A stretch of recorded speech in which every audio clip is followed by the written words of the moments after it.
They say Toledo turns a warm shade of gold in the sunlight. Unfortunately, the day I came, the sky was anything but bright.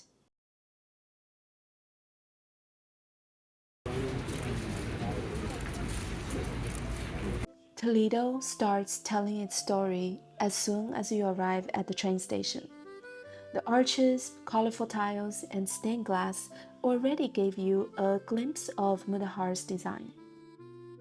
Toledo was once the capital of Spain, and it's often known as the city of three cultures.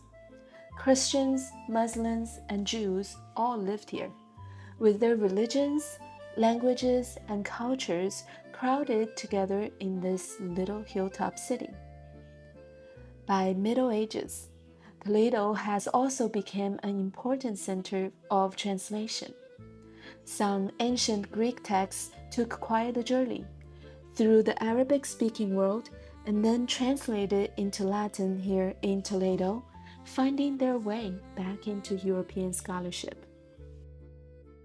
I've been to quite a few cathedrals around Europe, but Toledo Cathedral still leaves a very strong impression on me. And one part of it has a pretty interesting story. Back in the 18th century, they wanted to bring more light behind the main altar.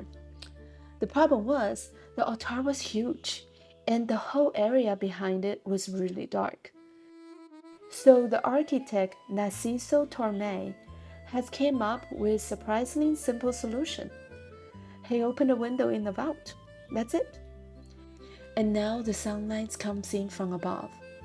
Through all these angels, saints, and Baroque sculptures all the way down to the altar below. And then there's this thing. This giant golden tower inside the cathedral.